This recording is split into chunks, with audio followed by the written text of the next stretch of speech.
Shabbat Shalom, my friends, Mishpachah, my friends, family.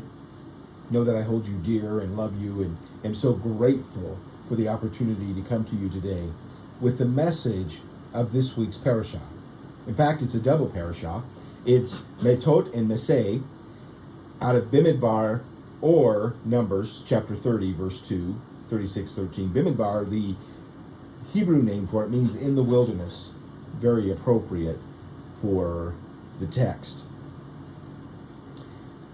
Parashah, this double parashah, Mattot-Masa'ei, out of Numbers 30, verse 2, all the way to 36:13, closes the wilderness journey of Israel with a powerful mosaic of vows, warfare, justice, and territorial inheritance.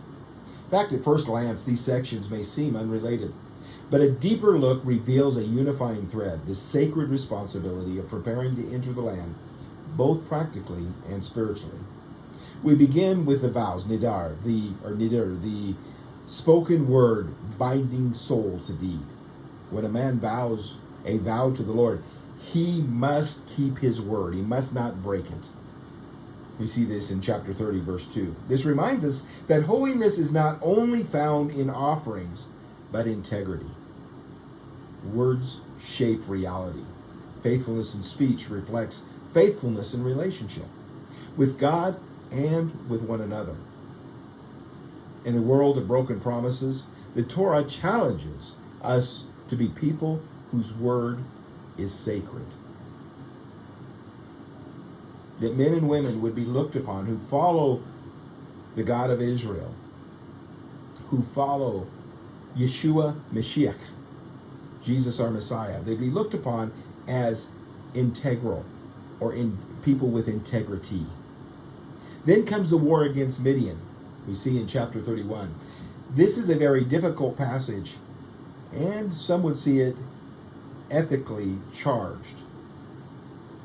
But it teaches that spiritual life also demands justice. And we know that that is ultimately true. Evil must be confronted. Yet even in war, Israel is held to a higher standard. Ritual purification, accountability, and distribution of spoils reflect the value of life and holiness, even in conflict. We see this in the headlines today. As the conflict grows, as 20 hostages are still being held in Gaza. As we see this conflict grow in sometimes misunderstanding, grow in accusations, and the difficulty and hardship that is seen on ground in Gaza. But yet, 20 hostages are still held, and the world doesn't cry out for their release, but rather only criticism against Israel in the way in which they are conducting the war. To that, I would say, spiritual life, our life, demands justice. Release the hostages. The request of Reuben, Gad, and half of Manasseh, these tribes, to settle east of the Jordan, we read in chapter 32, raises attention. Can one opt out of a collective journey? Moses warns them against abandoning their brothers. Only if they agree to go ahead with the other tribes and fight the battle will they be able to come back and do what needs to, or come back and receive the land that they have come into and asked for as an inheritance. But they must first agree to fight alongside Israel to receive that land. The drash, or the inspiration, the truth of word is profound. Blessing must come, or must never come, maybe would be a better way to say it, must never come at the cost of communal responsibility. Personal comfort cannot trump the national calling. In Mattot-Masa'ei, the second half of the double portion, the Torah outlines the journeys of Israel. 42 stops are listed, not merely as a travel log, but as spiritual milestones. Each place marks a lesson of and a growth point, really. a divine encounter or failure.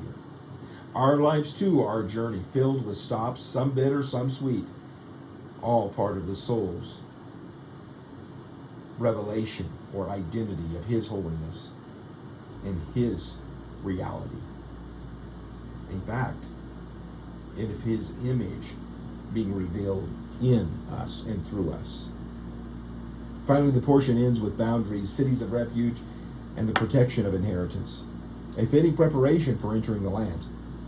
The daughters of Zephachad, which is a hard word to say, last name, daughters of Zelophehad, who first asked for a share in the land in chapter 27, now accept boundaries to preserve their tribal identity. Justice, compassion, and order come together as Israel stands on the edge of promise. The journey from vows to inheritance teaches that spiritual readiness requires integrity, responsibility, and remembrance. As Israel prepares to enter the land, we too are called to examine the vows we've made, the justice we pursue, and the way we walk through our own wilderness. Redemption is not a place, but a process. As we complete this reading through the parashat or portions of Numbers, the Midbar, I pray that we are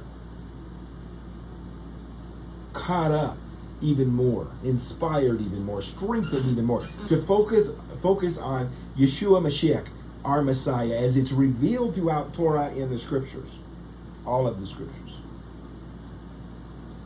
And even as we conclude, let us conclude with this declaration. Chazah, chazah, v'nech chazah. Meaning, in translation, be strong, and let us strengthen one another. I pray these words have strengthened you and inspired you.